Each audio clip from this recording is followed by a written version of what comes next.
नमस्कार दोस्तों, हम लेकर आ चुके हैं आप लोगों के लिए 20 मिनट में सुबह की 50 ताज़ा और बड़ी खबरें बताएंगे। दोस्तों, प्रधानमंत्री नरेंद्र मोदी के ऊपर जमकर भड़कते हुए नजर आए दोस्तों राहुल गांधी। राहुल बोले जनता को मूर्ख बनाना बंद करें प्रधानमंत्री, वाई नॉट से गरजे राहुल। आखिरकार क्यों दोस्तों कन्हैया कुमार वर्सेस तिवारी पर मनोज तिवारी भड़क गए, कहा टुकड़े टुकड़े गैंग को दिया टिकट, कन्हैया ने दिया मुंह तोड़ जवाब। आखिरकार क्यों प्रधानमंत्री नरेंद्र मोदी को दोस्तों लगने वाला है 440 वाट का झटका। रेवंत रेड्डी बोले 400 सीट जीतने के लिए पाकिस्तान जाना पड़ेगा बीजेपी को, यहां तो वो नहीं जीतने वाली। और क्यों आखिरकार दोस्तों अखिलेश यादव ने कर दिया खेला, चाचा शिवपाल के बेटे को दिया टिकट, चाचा का टिकट काटकर बीजेपी को दी टेंशन।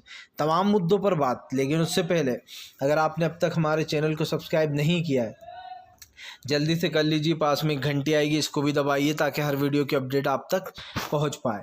दरअसल दोस्तों आपको बता दें चले, प्रधानमंत्री नरेंद्र मोदी के ऊपर जमकर भड़कते हुए नजर आए राहुल गांधी। राहुल गांधी बोले प्रधानमंत्री का घोषणा पत्र सिर्फ जनता को ठगना। आपको बता दें चले, राहुल ने कहा जिन्होंने 10 साल में कुछ नहीं किया वो आपको अब क्या नौकरियां देंगे। राहुल ने कहा 10 साल पहले भी प्रधानमंत्री यही कहते फिर रहे थे, मोदी जी आने वाले हैं, अच्छे दिन आने वाले हैं। राहुल ने कहा कि किस युवा को नौकरी मिली, यही नहीं, राहुल ने कहा कि अपने घोषणा पत्र में युवाओं और बेरोजगारी का कोई जिक्र नहीं किया गया है, ना ही दोस्तों महंगाई का ना बेरोजगारी, दोनों चीज़ों को गायब कर दिया गया है।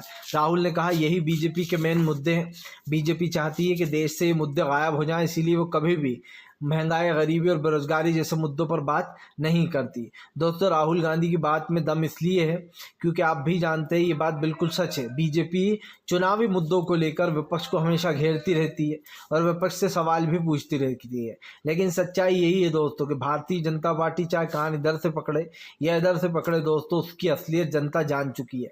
आज बीजेपी देश में महंगाई, गरीबी, बेरोजगारी जैसे मुद्दों को गायब करना चाहती है, लेकिन देश की जनता अच्छे से जानती है उसे कब किस मुद्दों पर बात करना है। इसी को लेकर राहुल ने जमकर बीजेपी को लपेटा। आपको बताते चले दोस्तों, फिलहाल कन्हैया कुमार और तिवारी में हो गई भिड़त। इस बार दोस्तों दोनों बिहारियों में एक तरीके से टक्कर होने वाली है। दोस्तों मनोज तिवारी जो कि भोजपुरी एक्टर हैं वो भी बिहारी हैं, और कन्हैया कुमार दोस्तों वो भी बिहारी हैं। लेकिन दोस्तों दिल्ली से कन्हैया कुमार का रिश्ता है क्योंकि उन्होंने JNU में ही पढ़ाई की है, लेकिन मनोज तिवारी का दिल्ली से कोई रिश्ता नहीं था। इससे पहले भी आपको बताते चले मनोज तिवारी दिल्ली से ही चुनाव लड़े थे। एक बार फिर कन्हैया कुमार और खास करके दोस्तों मनोज तिवारी में टक्कर है। अब मनोज तिवारी कह रहे हैं कि जो कन्हैया कुमार है वो टुकड़े टुकड़े गैंग का मेंबर है, टुकड़े टुकड़े गैंग वाले लोगों को कांग्रेस खड़ा कर रही है। कन्हैया कुमार ने बीजेपी पर हमला बोलते हुए कहा कि बीजेपी के हिसाब से हर वो इंसान टुकड़े टुकड़े गैंग है जो बीजेपी के खिलाफ बोलता है या बीजेपी से दोस्तों उसकी असलियत पूछ लेता है। जाहिर सी बात है दोस्तों, कन्हैया कुमार एक युवा नेता है, वो सच्चाई पर मोदी सरकार को घेरते रहते हैं तो इन्हें टुकड़े टुकड़े गैंग नजर आती है। और जो लोग इन्हीं में रहकर देश को तोड़ने की बात करते हैं, बाबा साहब अम्बेडकर के संविधान को बदलने की बात करते हैं, वो इनके हिसाब से बहुत अच्छे हैं। इसीलिए जो है कन्हैया कुमार ने बीजेपी को जमकर लपेटा। कन्हैया कुमार ने कहा कि वो कौन कहता फिर रहा है कि हमें 400 सीटें जिता दो, हम देश का संविधान बदल देंगे। दोस्तों आपने भी सुना होगा बीजेपी के महाशय नेता कह रहे थे कर्नाटक के कि हमें 400 सीटें जिताओ, हम देश का संविधान बदलना चाहते हैं। और ये किसी एक नेता के बोल नहीं है, ये पूरी बीजेपी के बोल है। बीजेपी जानबूझकर दोस्तों अपने नेताओं से इस तरीके के बयान दिलवाती है, लेकिन कभी भी एक चीज़ को नोटिस करना, कभी भी ऐसी बयानबाजी गृह मंत्री अमित शाह और नरेंद्र मोदी खुद नहीं करते हैं। वो दोस्तों पीछे से दूसरे लोगों से करवाते हैं ताकि वो जब खुद सरकार पर बात आए तो वो दोनों ये कह सके कि हमें तो इसके बारे में कुछ नहीं पता, हम इस चीज़ को नहीं मानते और ये हमारी सोच नहीं है। दरअसल बीजेपी ये उन लोगों के लिए ऐसे बयान दिलवाती है दोस्तों जो बीजेपी को इसी वजह से वोट देते हैं, मेन हिंदुत्व की वजह से और देश को तोड़ने की वजह से। ये उन लोगों के खुश करने के लिए बीजेपी अपने नेताओं से इस तरीके के बयान दिलवाती है ताकि वो जो अंधभक्तों की टोली है वो बीजेपी को ही वोट दे। आपको बता दें चले दोस्तों, प्रधानमंत्री नरेंद्र मोदी की बढ़ गई मुश्किलें दोस्तों, चाचा शिवपाल ने उतार दिया अपने बेटे को लाइन में। दरअसल आपको बता दें चले दोस्तों, अखिलेश यादव ने इस बार गेम खेल दिया बीजेपी के साथ। इस बार आपको बता दें चले चाचा शिवपाल का टिकट काटकर उनके बेटे को टिकट दिया गया है दोस्तों, यानी कि अखिलेश यादव के भाई को। अखिलेश यादव ने अपने चाचा के लड़के को बधाइयों से टिकट दिया है। इसी को लेकर अब बीजेपी में टेंशन हो गई है। हर बार आपको बता दें चले चाचा शिवपाल चुनाव लड़ते थे, लेकिन अब की बार अखिलेश ने बहुत समझदारी वाला काम किया है क्योंकि दोस्तों राज्यसभा के पहले ही सदस्य हैं चाचा शिवपाल।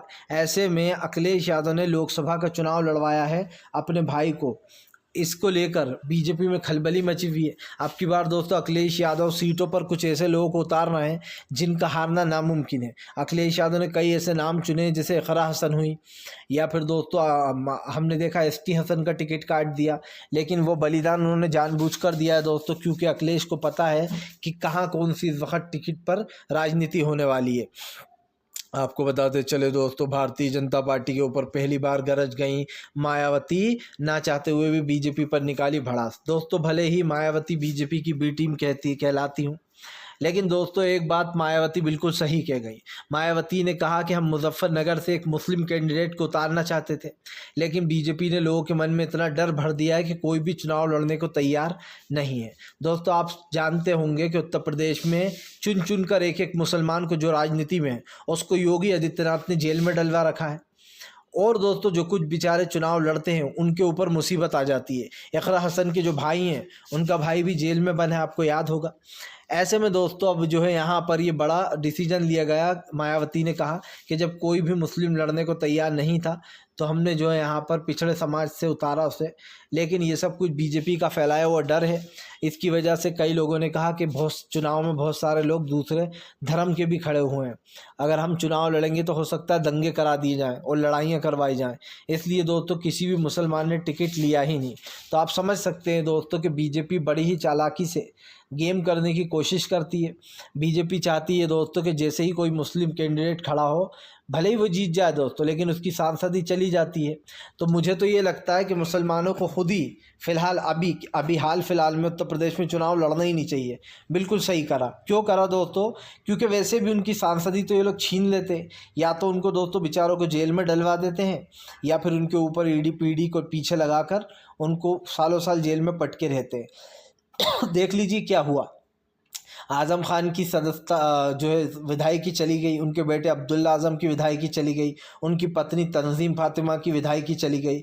इस वक्त तीनों यानी कि पति पत्नी और बेटा तीनों जेल में हैं, और ये कोई कोइंसिडेंस की बात नहीं है दोस्तों, ये सब कुछ जानबूझकर किया गया है। आपको बता दें चले दोस्तों, भारतीय जनता पार्टी के खिलाफ जमकर भड़कते हुए नजर आए संजय रावत। कहा चंदा लो धंधा दो, यही काम है बीजेपी का। दरअसल आपको बताते चले संजय रावत ने कहा कि 8,000 करोड़ का खेल किया है बीजेपी ने, और इस खेल को बीजेपी छुपाने की कोशिश कर रही थी, लेकिन सुप्रीम कोर्ट ने बीजेपी की असलियत दोस्तों जनता के सामने ला दी।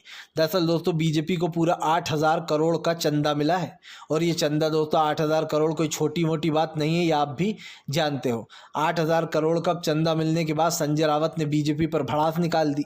संजय रावत ने कहा बीजेपी का सीधा सा खेल है कि फ़िलहाल जो यहाँ पर चंदा दो और धंधा लो, ये सीधी सी बात है। 8,000 करोड़ का खेल बीजेपी ने कर दिया है, और प्रधानमंत्री कहते हैं कि मैं जो है दोस्तों भ्रष्टाचारियों को छोड़ूंगा नहीं। जब खुद ही सबसे बड़े भ्रष्टाचार के सरगना बने बैठे हैं दोस्तों, तो दूसरों को क्या नहीं छोड़ेंगे। पहले तो अपने आप को ही देख लें वो, क्योंकि सबको दिखाई दे रहा है दोस्तों कौन क्या कर रहा है। ऐसा नहीं है कि जनता अंधी है या बहरी है, लूली है, लंगड़ी है दोस्तों, जनता को सब कुछ दिखाई दे रहा है। जनता सब देख रही है कि कैसी चालाकियाँ चली जा रही हैं, विपक्ष को टारगेट कर कर अपने नेताओं को राजनीति में बड़े पैमाने पर लाया जा रहा है। और दोस्तों सच्चाई तो यही रहेगी, भारतीय जनता पार्टी की असलियत देश देख रहा है, और आगे चलकर भी बीजेपी को दोस्तों इसका खामियाजा भुगतना होगा। आपको बताते चले दोस्तों, फिलहाल इस वक्त जो है यहाँ पर भारतीय जनता पार्टी की मुश्किलें बढ़ी। केरल के जो दोस्तों पिन विजय हैं उन्होंने बीजेपी के ऊपर साधा निशाना। दरअसल दोस्तों द केरल स्टोरी एक फेक फिल्म बनाई गई थी, जिसको प्रधानमंत्री अभी प्रमोट करते फिर रहे थे, और वो फिल्म हालांकि फ्लॉप भी हो गई थी। इन्होंने कहा कि बिजनेस करा है, लेकिन वो फ्लॉप थी दोस्तों। लेकिन दोस्तों अब दोस्तों एक सचमुच द केरल स्टोरी सच्ची सामने आई है। तो पिन विजय जो वहाँ के मुख्यमंत्री केरल के, क्योंकि वहाँ पे दोस्तों हिंदू मुसलमान नहीं होता, वहाँ पर मुस्लिम पंडित सब लोग मिलकर रहते हैं। ऐसे में दोस्तों आपको बताते चलें, कुछ साल पहले यानी कि 2006 में दोस्तों जो है यहाँ पर एक मुस्लिम व्यक्ति वहाँ पर नौकरी करने गया था सऊदी में। सऊदी अरब के कानून जो है दोस्तों बहुत ही ज़्यादा सख्त हैं, ये आप भी जानते हैं। वो कार चलाता था दोस्तों, मुस्लिम व्यक्ति जो वहाँ पर कार चलाता था दोस्तों, इसी दौरान उसको एक लड़का मिला था जो कि दोस्तों पैर से अपाहिज था, विकलांग था। वो उसका ध्यान रखा करता था दोस्तों, लेकिन आपको बता दे चलें उसका ध्यान रखते रखते एक दिन जो है यहाँ पर उनकी मौत हो गई हादसे के दौरान। तो दोस्तों आपको बताते चलें, हुआ कुछ यूँ कि अब्दुल रहीम नाम है उनका, जो जेल में बंद 2006 के बाद से, उनसे उनके चलते एक दुर्घटना में उसकी व्यक्ति की जान चली गई जो कि विकलांग था। तो वहाँ की अदालत जो थी सऊदी की, उसने उसको उम्र कैद यानी उम्र कैद बोल रहा हूँ कि उसको जो सज़ाए मौत की सज़ा सुनाई। लेकिन कोर्ट ने ये भी कहा कि अगर ये 34 करोड़ रुपए चुका देते हैं तो इनको जो है यहाँ पर इसकी मौत की सज़ा को माफ़ कर दिया जाएगा और जो है यहाँ पर इनको छोड़ दिया जाएगा। अब आपको तो पता है दोस्तों 34 करोड़ एक बहुत बड़ा अमाउंट होता है। दोस्तों केरल के लोगों ने, आप समझिए, हिंदू मुसलमान वहाँ के पंडित सब ने मिलकर जो है यहाँ पर दोस्तों अब्दुल रहीम के लिए 34 करोड़ रुपए जोड़ लिए हैं। इसी बात को खुद दोस्तों पिन विजय ने शेयर किया और बताया कि ये है असली Kerala story, the Kerala story. ये है असली द केरल स्टोरी कि एक मुस्लिम व्यक्ति के लिए दोस्तों केरल के हर इंसान ने, हर धर्म के लोग ने दोस्तों वहाँ पर चंदा इकट्ठा किया और जो है यहाँ पर दोस्तों 34 करोड़ रुपए का फंड फाइनली हो गया है। अब अब्दुल रहीम को दोस्तों इन 34 करोड़ रुपए को भरकर छुड़ाया जा सकता है। इसका मतलब आप समझते हैं दोस्तों, इसका मतलब ये है कि द केरल स्टोरी ये सच्ची है। जो मेरे प्रधानमंत्री जिस प्रोपेगेंडे को फैलाते फिर रहे थे कि मुस्लिमों हिंदू लड़कियों को मुस्लिम बनाया जाता है, शादी कर कर बहला फुसला कर ले जाया जाता है, वो नहीं थी, ये है। और इसको खुद पिन विजय ने शेयर कर कहा है कि कुछ लोग हिंदू मुसलमान फैलाते हैं, कुछ लोग नफ़रत फैला रहे थे केरल में, लेकिन द केरल स्टोरी सच्ची ये है जो आपको देखने को मिल रही है। जाहिर सी बात दोस्तों, कितनी बड़ी बात है कि सभी धर्म के लोगों ने 34 करोड़ रुपये जोड़ लिए दोस्तों, और 34 करोड़ रुपए जोड़कर उसे एक मुस्लिम व्यक्ति को बचाया जा रहा है जिनका नाम अब्दुल रहीम है, जो कि 2006 से ही जेल में बंद है। दोस्तों इससे ज़्यादा तारीफ़ और मैं क्या ही करूं। जो लोग नफ़रत फैलाते हैं दोस्तों, जो लोग हिंदू मुसलमान पर वोट दे रहे हैं, उन लोगों को ये चीज़ ज़रूर देखना चाहिए, क्योंकि दोस्तों केरल हो या कर्नाटक हो या तेलंगाना हो या तमिलनाडु हो, ये ऐसी जगहें हैं जहाँ मोदी का हिंदुत्व चल नहीं पाता है और मोदी सरकार औंधे मुँह गिरती है। सीधी सी बात है। ये यहाँ पर इन जगहों पर जहाँ जिन राज्यों का मैंने नाम लिया, यहाँ कोई भी हिंदू मुसलमान नहीं करता, सिर्फ बीजेपी हाथ मलती हुई रह जाती है। और अगर हमारे हिंदी राज्यों में भी ऐसा होने लगे ना दोस्तों, तो बीजेपी की दाल नहीं गल पाएगी। आपको बताते चले दोस्तों, फिलहाल भारतीय जनता पार्टी के ऊपर जमकर भड़कते हुए नजर आए दोस्तों तेलंगाना के मुख्यमंत्री दोस्तों। जी हाँ दोस्तों, रेवंत रेड्डी कहा बीजेपी को 400 जीतने के लिए पाकिस्तान जाना पड़ेगा। दरअसल दोस्तों रेवंत रेड्डी ने अभी हाल ही में अपना एक इंटरव्यू दिया, उस इंटरव्यू ने उन्होंने बीजेपी के 400 के दावे की हवा निकाल दी। देखिए दोस्तों, खैर ये तो सभी जानते हैं कि बीजेपी का 400 का नारा सिर्फ एक हवाई है। जब उसके साथ पूरा साउथ जोन ही नहीं है तो 400 तो कहीं से उसकी यूं भी नहीं आ रही थी। लेकिन दोस्तों रेवंत रेड्डी ने क्या कहा? रेवंत रेड्डी ने कहा कि मैं देख रहा हूं आजकल बीजेपी कह रही है कि हम 400 पार करेंगे, लेकिन ये सिर्फ एक जुमला है। रेवंत रेड्डी ने कहा कि अगर बीजेपी को 400 सीटें जीतना है तो उसे पाकिस्तान जाना पड़ेगा, क्योंकि यहाँ की जनता तो उसे 400 तो छोड़िए 200 सीट भी नहीं जिता रही है दोस्तों। सीधी सी बात है, जो लोग 400 का नारा दे रहे हैं दोस्तों, वो अपना मुंह छुपाकर भागेंगे जब चुनाव हार जाएंगे। आपको बताते चले दोस्तों, फिलहाल ईरान और इजराइल युद्ध में ज़ोरदार भिड़ंत। आपको बताते चले यूएन ने बुलाई तत्काल मीटिंग। दरअसल दोस्तों अब तक तो जो है यहाँ पर गज़ा में ही फायरिंग हो रही थी, अब तक जो है यहाँ पर दोस्तों हमास और इजराइली आपस में भिड़ रहे थे। लेकिन दोस्तों खास करके इजराइल ने ईरान के ऊपर हमला कर कर अपनी मौत को दावत दे दी दोस्तों। और यही कारण है जो अब इजराइल ज़बरदस्त तरीके से, ईरान जो है दोस्तों वो इजराइल के ऊपर हमलावर हो गया। उसने 300 मिसाइल और 200 से ज़्यादा ड्रोन दाग दिए हैं, जिसके बाद दोस्तों इजराइल की हालत देखने वाली है। पूरी तरीके से बौखला गया है दोस्तों इजराइल का नेतन्याहू। यही नहीं दोस्तों, G7 की मीटिंग में आज यूएन में जो है यहाँ पर कल ये मीटिंग हुई और इसमें कई बड़ा फैसला लिया गया है। तत्काल युद्ध विराम की बात भी की गई है। हालांकि हम आपको बताते चलें अब तक इजराइल ने इसका जवाब नहीं दिया, जो ईरान ने 300 मिसाइल और जो यहाँ पर 200 ड्रोन दाग दिए। सीधी सी बात ये है दोस्तों, अगर ऐसे ही जैसे ईरान आ गया कूद कर, अगर ऐसे ही मुस्लिम देश आ जाएँ तो दोस्तों 2 मिनट में इजराइल को वो ख़त्म कर सकते हैं। आप भी अच्छे से जानते हैं, क्योंकि दोस्तों इजराइल लगातार मासूम लोगों की जान ले रहा है। बेचारे जो हमास के लोग हैं उनका क्या लेना देना दोस्तों, जो गज़ा के लोग हैं, करोड़ों लोग मारे जा चुके हैं, छोटे छोटे बच्चे शहीद हो चुके हैं। और दोस्तों आप समझिए, ऐसे लोग जो लोग कहीं ना कहीं देश में नफ़रत फैलाने का काम करते हैं दोस्तों, खुद मुसलमानों को यहूदी मार रहे हैं दोस्तों जिस तरीके से, यह उसको रोकना ज़रूरी था। और मैं तो कहता हूं कि इजराइल का ये जो हमला हुआ है इसके बजाय दोस्तों ईरान ने जो हमला किया है इजराइल पर, ये उसने जवाब दिया। पहला हमला दोस्तों खुद इजराइल ने किया था, इसीलिए ईरान ने बता दिया कि हमसे उलझोगे तो तुम्हारी असली जगह दिखाने में ज़्यादा टाइम नहीं लगेगा। और दोस्तों इजराइल ने खुद अपने पैर पर कुल्हाड़ी मारी है, क्योंकि एक जंग तो वो लड़ ही रहा है, दूसरी जंग में वो पूरी तरीके से फेल हो जाएगा। ना सिर्फ फेल हो जाएगा बल्कि पूरा इजराइल ही बर्बाद हो जाएगा। आपको बताते चले दोस्तों, फिलहाल भारतीय जनता पार्टी में हुई दोस्तों दो फाड़। जी हाँ, दरअसल आपको बताते चले दोस्तों, प्रधानमंत्री नरेंद्र मोदी पर भड़के संजय सिंह कहा फिलहाल सच्चे पत्रकारों को, सच्चे मुख्यमंत्रियों को और जो देश के लिए काम करते हैं उनके जेलों में डालकर प्रधानमंत्री को लगता है वो चुनाव जीत जाएंगे।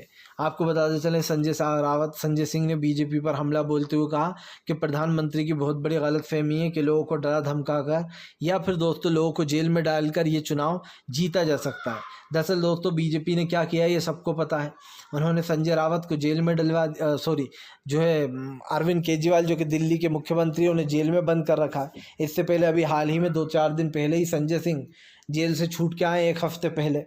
इसको लेकर संजय सिंह ने कहा कि अब मैं जेल से बाहर हूँ, मुझे नींद अच्छी आ रही है। लेकिन जो दिल्ली के मुख्यमंत्री जिन्होंने दिल्ली के लिए इतना काम किया, बीजेपी ने उनको जेल में डाल रखा। संजय सिंह ने कहा कि ऊपर वाले की लाठी में आवाज़ नहीं होती। बीजेपी को लगता है कि तानाशाही लोकतंत्र को ख़त्म कर देगी, लेकिन दोस्तों बाबा साहब अम्बेडकर ने अकेले अपनी लड़ाई लड़ी थी। ये बात मत भूलिएगा दोस्तों कि बाबा साहब अम्बेडकर इस देश के लिए एक बहुत ही बड़ी मिसाल है दोस्तों। मिसाल मैं क्यों कह रहा हूँ दोस्तों, उस ज़माने में माना जाता है कि बाबा साहब अम्बेडकर क्योंकि हमारे देश में चलता है नीची जात ऊपर जात, तो पिछड़े समाज थे, अति पिछड़े समाज से उनको पढ़ने से रोका जाता था, उनके ऊपर अत्याचार किए जाते थे दोस्तों। लेकिन तब बाबा साहब अम्बेडकर ने कहा था कि मैं एक दिन इस देश का वो लिखूंगा दोस्तों इतिहास, मैं एक दिन इस देश का संविधान लिखूंगा। और बाबा साहब अम्बेडकर ने न सिर्फ अपनी पढ़ाई को पूरा किया दोस्तों, बल्कि वो सारे सपने भी पूरे किए जो उन्होंने वादा किया था। और दोस्तों एक दिन उन्होंने सच में देश का संविधान लिखा। उन्होंने संविधान में क्या लिखा कि मैं इस देश के हर नागरिक को एक जैसा सम्मान, एक जैसी ज़िंदगी देता हूँ, ताकि कोई भी किसी के ऊपर उंगली ना उठा पाए, ताकि कोई भी फिर कभी पिछड़े मुस्लिम यानी कि दोस्तों अल्पसंख्यक पिछड़े आदिवासियों को परेशान ना करे। और दोस्तों आज क्या हो रहा है, बाबा साहब अम्बेडकर के संविधान को ख़त्म करने की बातें की जा रही हैं। लोग कहते हैं कि हमें 400 जितवा दो, हम संविधान बदल देंगे। संविधान तुम्हारे किसी पुरखों ने नहीं लिखा, ये संविधान लिखा है बाबा साहब अम्बेडकर ने। और दोस्तों जो एक बार संविधान लिख गया वो लिख गया, दूसरा बाबा साहब अम्बेडकर इस दुनिया में कभी पैदा नहीं हो सकता है दोस्तों, क्योंकि बाबा साहब अम्बेडकर की अपनी एक कहानी है, अपनी एक जो है दोस्तों उन्होंने जो ख़ास कर जो जुल्म सहे, उन्होंने जो प्रार्थनाएं सही, वो चीज़ें दोस्तों हम महसूस नहीं कर सकते। आज की दुनिया में अगर कोई किसी पर हाथ उठाता है तो हम उसको दोस्तों 2 मारते हैं एक के बजाय, लेकिन बाबा साहब अम्बेडकर ऐसे नहीं थे। उन्होंने सब कुछ सहन करा और दोस्तों उसके बावजूद भी वो देश का संविधान लिखा। और दोस्तों पढ़ लिख कर वो एक इतने बड़े इंसान बने कि उनकी स्टोरी सुनकर आज भी रोना आ जाता है। अभी मैं आपके न्यूज़ बना रहा हूँ, लेकिन मेरी आंखों में अभी भी आंसू आ गए, क्योंकि दोस्तों कुछ कहानियाँ ऐसी होती हैं जिनको जितनी बार सुनो आपकी आंखें नम हो जाती हैं। आपको बताते चले दोस्तों, प्रधानमंत्री नरेंद्र मोदी पर भड़कते हुए नजर आए दोस्तों, जो यहाँ पर असदुद्दीन ओवैसी बोले अगर बीजेपी को हराना है तो सबसे पहले बीजेपी के हिंदुत्व के ढोंग को हराना होगा। जो बीजेपी हिंदुत्व का ढोंग कर रही है उसी को हराना है। ओवैसी ने कहा कि ये चुनाव देश के लिए बहुत ज़रूरी है, ये देश का चुनाव तय करेगा कि देश किस ओर जा रहा है। या तो दोस्तों देश हिंदुत्व की ओर जाएगा या फिर देश संविधान से चलेगा। अगर आप लोग भी बाबा साहब अम्बेडकर को पसंद करते थे, अगर आप भी चाहते हो कि देश में भाईचारा हमेशा रहे, क्योंकि दोस्तों बिना भाईचारे के तो कोई काम नहीं हो सकता है। आप देख लीजिए हर फील्ड में हिंदू मुसलमान हैं और इसी से तो हमारा देश चल रहा है। अगर हम लोग भी दोस्तों ये करने लगे, ये हिंदू इससे सामान नहीं लेंगे, वो मुस्लिम उससे गाड़ी नहीं सुधराएंगे, ये ठेले वाला ये है, वो ठेले वाला वो है, तो दोस्तों आप समझिए फिर तो हम लोग कुछ ले ही नहीं पाएंगे, क्योंकि सब धर्म के लोग सब कुछ ना कुछ कर रहे हैं दोस्तों। किसी के पास कुछ हुनर है, किसी के पास कुछ हुनर है, यही तो देश की खासियत है। फिलहाल वीडियो अच्छा लगे तो कृपया इसको लाइक करें, चैनल पर पहली बार आए।